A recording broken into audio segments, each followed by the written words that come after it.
بسم الله الحمد لله والصلاة والسلام على رسول الله اما بعد. السلام علیکم و رحمت الله و برکاته. هموطنان، برادران و خواهران اهل اسلام، عجب دنیای هم. میخواهی به یک شخص کمک کنی، تهمتت میکنن، حقرت میبرارن، غیبتت میکنن.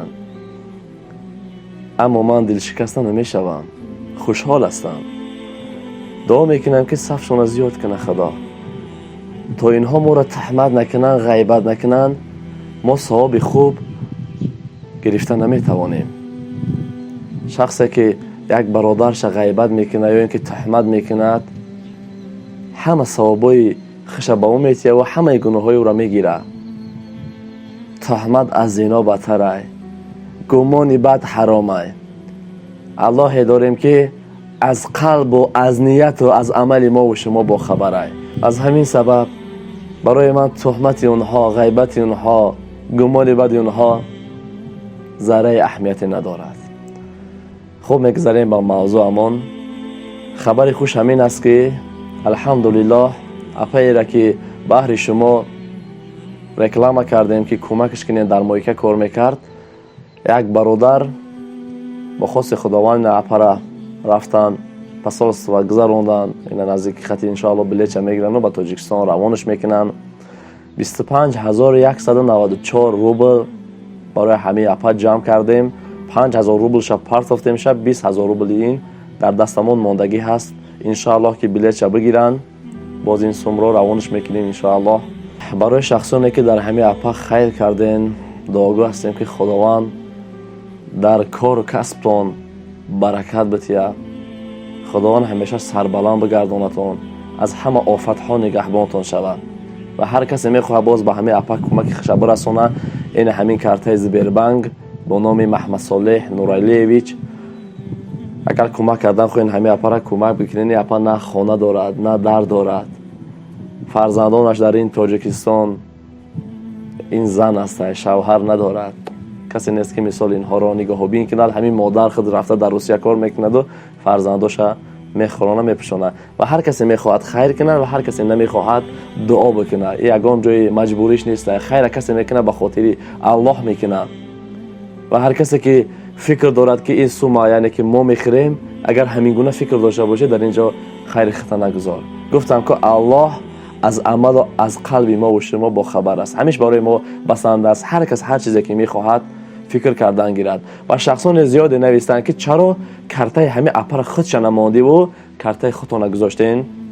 خب البته برادران، کارتای یک برادرمون نگذاشته استادیم با کدام سبب؟ با اون سببه که شما دیده باشین ما چندین زنها را رکلام کردیم، یعنی که گفتیم کمک کنین و همین اپا کارتای خودشون نگذاشته بودیم اما فریب میکردین. اونها در شهرهای روسیه مثل یک فاحشه بودین. خداوند هدایتشون بکند.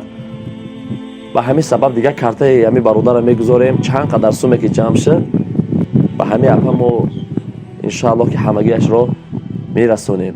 گفتم که کسی که باور نداره سوم نپرته، کسی که باور داره، کسی که به خاطر الله خیر میکنه میتونه خیرش کند، کسی که نمیتونه دعا بکند انشاءالله این بهتر است. همین سبب این اپا ما هم خوب نمیشناختیم.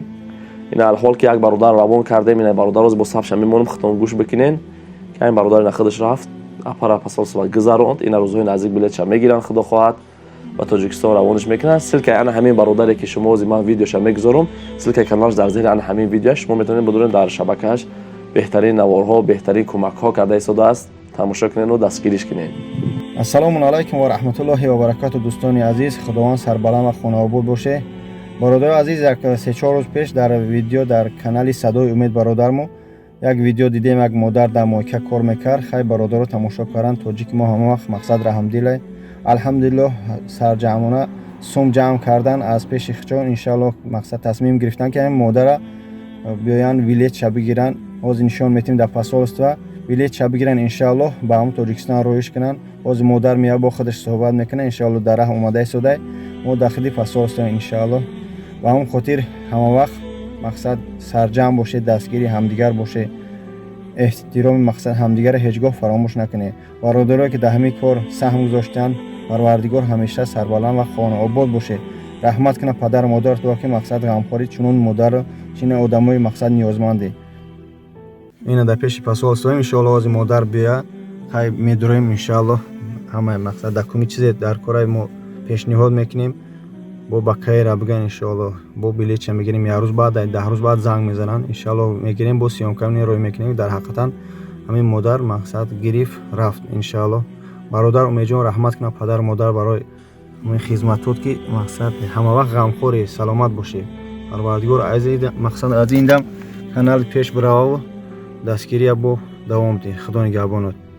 سلام علیکم یا بورگا برادر عزیز. نهاز اپا مقصد اومد الحمدلله گرفتیم رفتیم کاغذ قلمش سپردیم ان شاء الله. همه مشکلاتش گفتیم که مقصد در چی حالت چی مشکلاتی زندگی منه الحمدلله گرفتن کاغذ قلمش برای نزدیک زنگ میزنن ان شاء الله روی میکنیم با انتظار میبینیم که حقیقتا مقصد اینا رویش کردیم. بعد رحمت برادر امیدوارم که اولش خود سبب شدی که ما خواهر یافتیم بچخینی هم خیلی مشکلاتی خواهر کس مقصد خیلی آدم مقصد زورش میاد که باید همجا مراجعت کنه به یک کس به یک بلاگر یا یک برادری که مقصد خیر خواه به هم خاطر به خاطر الله هر چی ننویسه. برادر عزیز خیر پجون یگان سلام کنی. خدا السلام علیکم اکا و دودرای مسلمان. اینا مورا امی اکا بابا جان اینا انشالله به رحمان یافت اومد کنسول گذروند. هزار رحمت به اکای صدای امید که هوای سبب شدین برادرها ما را یافتن. هزار رحمت کلام به بچه های لوبلینا بازار لوبلینا که ما را دستگیری کردن. خدا خواهی اینا ما اومدیم پسولس و گذشتیم امروز تا بگه انشالله به رحمان ما را رایی مینم. پروردگار خیر و خیر قیامت رو بگردونه. خداوند به همه مراد مقصد و اکا و دودر برسونه. تو هزار رحمت با به اکای صدای امید.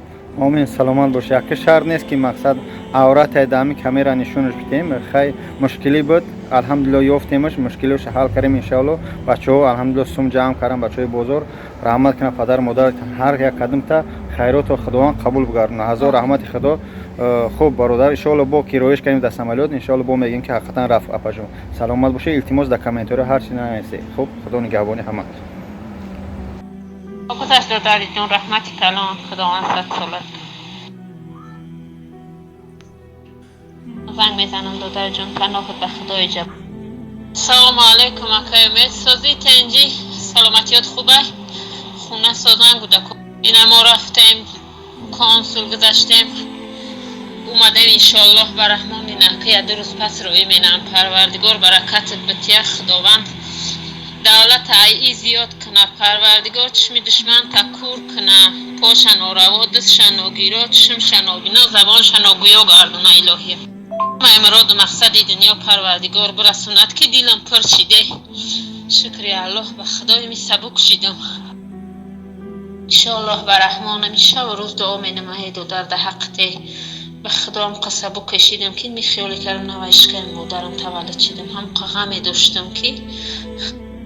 خب برادران عزیز در اینجا یک شبکه را بهراتون معرفی میکنیم که در این شبکه خرید و فروش ماشین ها و دیگر محصولات ها هسته. سرک شما در زیر همین ویدیو میمونم. اگر با شما لازم باشه حتما داخل شده آبونه شوید دستگیری کنید برادر و از اونجا ان شاء الله نرخ و نوای ماشین و دیگر چیزها را خواهید فهمید.